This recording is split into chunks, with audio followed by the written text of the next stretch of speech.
Right, good morning guys, welcome to the daily challenge number 2, starting with bronze. Find 3/4 of 60. Okay, so if I want to find 3/4 of 60, you could obviously times fractions together. If you guys know how to do that, that'll be quick. But let me just recap what we're doing when we're asked to find like a fraction of something. So first of all, how much is 3/4? Well, 3/4 of something, let's compare it to finding a whole of something. So if you have the whole thing, it's like you've got, imagine the circle is 60, right? 60 is the whole thing. If you want to find 3/4 of that, you've got to split it into 4 equal parts first of all, and then because we're dividing by 4, it's 3/4. And then we have 3 of those, right? 3 is the number on top, so let's just shade in 3 of these, okay? So what we need to do, we need to split 60 into 4 equal parts and then choose 3 of them, right? So 60 divided by 4, that's going to be 15. And then 15 times by 3 is going to give you 45, okay? That should be the answer to the first part of that question. Now, if you wanted to do that using... what's it called? Kind of times it by fractions. You could have got the same answer by doing 3/4 times 60, right? We know that if we have 3/4 of something, we have to times it by 3/4. Just think about what you do if you want a whole number of something. So if you want something like 5 60s, you want 5 of 60, right? That's the same thing as doing 5 times 60. So 5 60s is 5 times 60. 3/4 of 60 you're also timesing. So that's going to be, well, we could change 60 into 60 divided by 1. That's the same number. And then to times fractions together, you just times the top 2 together. That's going to give you 180 on the top there. And then you're going to get 4 times 1, which is going to be 4.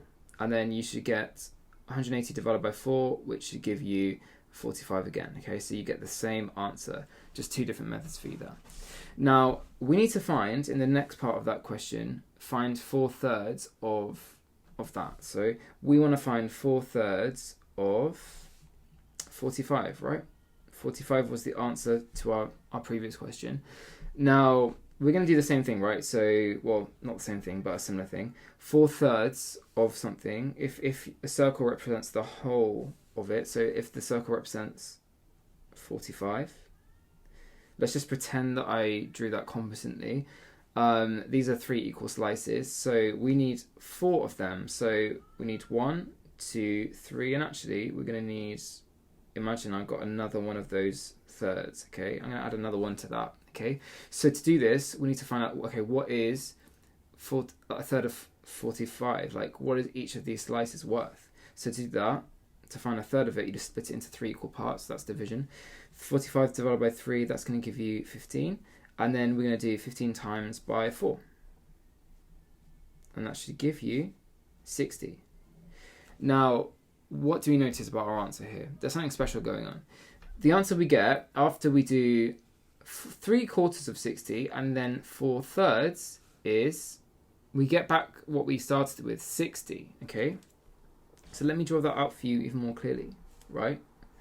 We found 3/4 first of all, that got us 45, and then we found 4/3. Okay? Now pause the video and have a think about why that happened, because we're about to go through it. Alright, so you should have had some time to think about that. Now this is probably the easiest way that I can think about it. I'll do a short answer that involves you knowing how to multiply fractions together, and then we'll look into a more visual way of doing this. So if you think about it, to get 3/4 of that, we just times 60 by 3/4, and then now this whole thing here is 45, and to get 4/3 of 45, we just times 45 by 4/3. Okay, so if you think about what we have, we're actually timesing 60 by 3/4 times 43, right? It doesn't matter what in what order I group those brackets, because we're timesing everything together. We can do, instead of doing 60 times this first, we can then, and then that, we can first of all just times these two together and then times it by 60. But actually look at what this is. We have 3/4 times by 4/3. Well, you know how to times by fraction together, hopefully. 3 times 4 is on the top, that's going to give you 12. and then 4 times 3 on the bottom is going to give you 12, but 12 divided by 12 is 1, right? Because 1 12 goes into 12. So, if you think about it, the answer to what we get at the end is just going to be 60 times 1. And of course, that's just 60. That's why we get to the start. But actually, if we look back at this, what we did here can kind of help us visually understand what's going on. So if we first of all got 60, right? So we broke down, we got 3 quarters of 60, okay? Let me just write this over here. Okay. So we got 3 quarters of 60. So this is what we have now. This is 45, okay? And then what do we do to 45? We wanted to find 4/3 of that, okay? So if we want 4/3 of what we have 45, remember the whole thing is 60, but these shaded bits is 45. Well, to find 4/3, as I said earlier, right, we broke 45 down into 3 parts because we're looking at thirds. So we divide it by 3 and then you times it by 4. So this is what we're going to do here. We're going to split it up into 3 parts. But if we divide this into 3 equal groups, each part is going to be just one of those shaded slices, isn't it? Because there are 3 of them. Split that into 3, you're going to get just 1 left. And then obviously we times it by 4. Yeah, it was 4, right? So I haven't written this out well. But if you have 4 of these slices, but do you notice that 4 of them make the whole thing?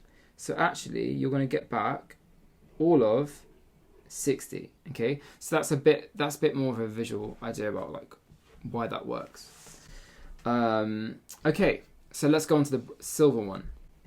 So the silver question, we're asked, we're showing what the area of a parallelogram is, and we're asked to kind of use that fact as a basis to prove that the area of a triangle is the half times the base times the height. Okay, that's a famous theorem. I don't even know if you call it theorem, a famous formula. But why does that work? Why is the area of a triangle half the base times the height? Well, as I said, we're going to start with the area of a parallelogram. Now, just to recap what a parallelogram is, it's basically a 4-sided shape where the opposite sides are parallel. Okay, so can you see these are going in the same direction? These are going in the same direction. Just assume that I've drawn that well. Now, the area, now be careful. If you look back at the sheet, the height of the parallelogram is not the length of the side, okay? So forget that. It's the length. It's what we call the perpendicular height, okay? It's basically, if you drew a line from here to here and measured how high it was, and that line makes a 90 degree with the base, the height is going to be how high this shape is. So this is what the length of this line is. And obviously the base is just the length of the bottom. Okay, so this is the idea, and I'm going to go very quickly through it. You're going to have to pause this and just check this for yourself. So if we have a triangle like this, okay, imagine if we orientate the triangle so that the base is horizontal, okay? So this is the base. Now what I'm going to do, this angle here, I'm going to label it as 2 lines, and this angle as 1 line. That's going to come in handy just to help us see what's going on. Because I'm actually going to take this triangle and do another copy of it, except I'm going to, this is going to be really awkward to draw. There we go. I'm going to flip it. Can you see? So that I kind of like, I get it and I rotate it around. And I'm going to get another copy of it. And actually I'm going to put this one back and stick it to this one. So actually what I will get, if you do this, it works out that you get a parallelogram. Okay? Think about what we have. Together, I have 2 sides that are parallel here and 2 sides that are parallel here. This is a 4-sided shape now. Remember, this angle is basically this angle here.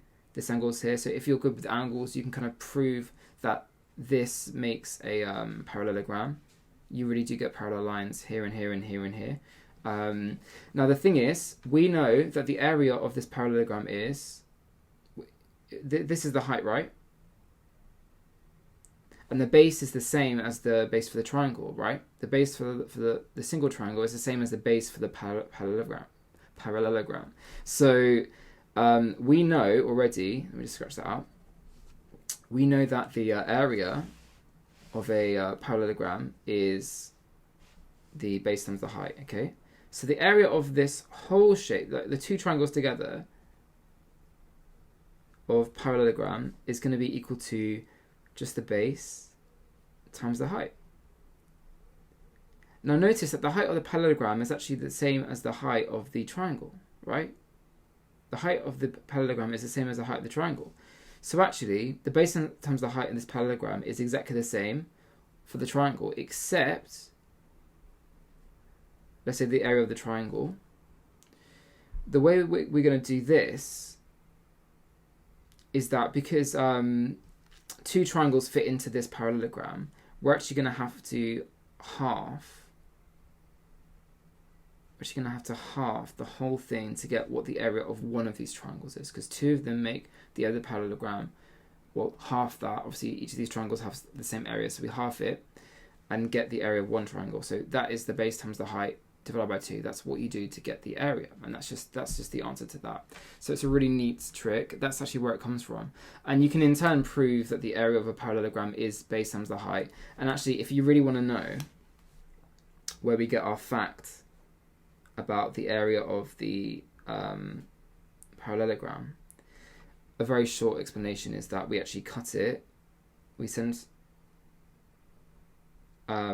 do lines like that, so we're making a 90 degrees here and here. So this is now a rectangle, and actually we cut this off, move it to here, and can you see the area of the old parallelogram? I've now just chopped and changed and made this rectangle here that has the same area as our parallelogram had, except the dimensions of this rectangle is its height here. So this is how long it is upwards, and then across here it is actually h across. Oh, sorry, that should be b across. Just like the base used to be this, is actually the base is the same. This is the same length as this because this length got moved to here. So overall, the base hasn't actually changed. And we know the area of rectangles is basically the base times the height, right? So anyway, that's where that comes from. So I think it's time to move on to the goal questions. Now the goal question says this. The international papers, I'm not going to read it out actually, but basically, I need to explain it to you because there's a bit more going on here than in the other questions. So this actually is a really cool fact about paper sizes, in case you didn't know. If we have A4 paper, right? I mean, this is the paper that I'm actually writing on now, right? This whole booklet. It's not zoomed out enough for you to see the whole thing, but I'm writing on A4. So if you get A4 and you get the longest side, if you rip that in half, you're going to get the next paper size along. Remember, our paper sizes are like A1, A2, A3, A4, and each time you go up a number, your paper size is actually decreasing, it's getting smaller. But the neat thing is, if the whole thing of this was A4, then each of these little guys is going to be A5. Okay, if you just snip it in half. And if you get A5, right, if that's A5, I'm now taking it over here. If you split that along the longest length, this is going to be A6, okay, each of these ones. So it's really cool. But even cooler than that is the fact that if I draw my A4 and A5 again, right? So can you see I have the two ones here, the whole one and the one that was split in half, that's my A5. If I label this as, let's say, A and B, so I'm labeling my longest side here as A, my shortest side of A4 is B. Now B here is going to be the same as this length. Remember, I got A5 by cutting this in half, so this length is the longest in the A5 piece of paper, but I have this new side, okay? Let's call it C. The really cool fact is that if you do the ratio A divided by B, so the longest side divided by the shortest side, it's going to be the same as the longest side here divided by the shortest side. Now we want to know, I asked you to find the ratio of that. Now the reason why this is important is that because the ratio is the same, basically each of the papers looks exactly the same, it's just it's zoomed out. So like you get this sheet of paper by zooming, imagine this is on a computer screen, you zoom A4 out enough, it's going to shrink, and actually you want to get exactly the same shape as the A5 piece of paper, which if you think about it, is actually really cool, because that doesn't always happen when you cut something in half. Okay, it's not going to be exactly just think about a square, right? If you cut that in half, this thing isn't a square anymore, right? It's not the same type of shape. Okay, no matter if you zoom this in or out, you're not going to get back to the whole square. So actually this result with the standard paper sizes that we use is really important. But we need to work out what this ratio is. So this is how we're going to do it. I'm going to take my... Okay, I'm going to take my A over B here and B over C, but actually we know that C is the same thing as half of A. So I'm going to do 0.5 times A. Remember, 0.5 times A is just half of A.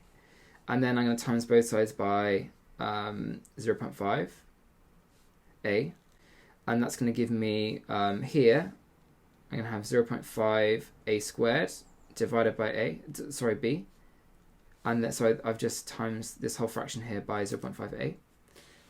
And then I'm going to times both sides by,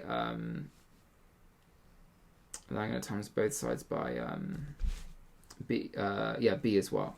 So if I times both sides of this by B, I'm going to get B squared.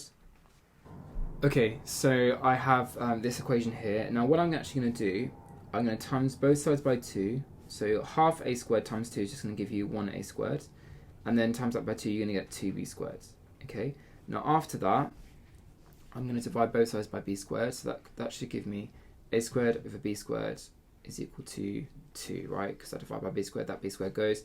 Now, what we're going to do after this is we're going to take the square root of both sides. That just basically gives us the opposite of what of squaring, right? So a squared over b squared is a over b squared. So if we take the square root, we're undoing that squaring action, giving us just one of these a over b's. And if we square root 2, we don't have to write this as anything else apart from just the square root of 2 here. And that gives you the answer, okay? So the ratio a over b is actually the square root of 2. So if you take any paper, be it A4, A3, A2, A5, whatever it is, if you do the bigger side, the length of that, divided by the length of the shorter side, it's always going to give you root 2, which is the same as, if I do root 2 here, it is 1.41421, blah, blah, blah. Actually, that's a number that goes on forever. It's what we call an irrational number. And actually, that number is quite interesting. It cannot be represented as a number, let's say x over y, where x and y are whole numbers. It's a very interesting sort of number. It turns out actually that most numbers on the number line are of this form, that are irrational. It's actually very rare that you're able to get a number that can be expressed. For example, 5 can be expressed as 5 over 1, or 20 divided by 4. That's what we call a rational number, because it can be expressed as a fraction of 2 whole numbers. Another one is 1.5, right? 1.5 is a nice rational number. That's just 3 divided by 2. But these numbers actually, there are that's a very crude way of saying it, there are infinitely many more numbers that can't be represented as a fraction in this way compared to the numbers that actually can.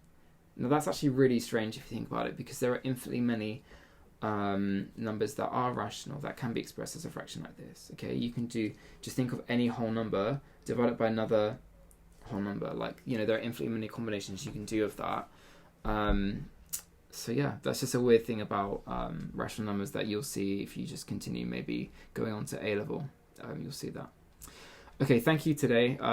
Thank you guys for tuning in today. I hope you've enjoyed it. Let me know again if you want me to clarify anything. Just DM me if you want me to just explain 1 or 2 more things. I'd be really happy to.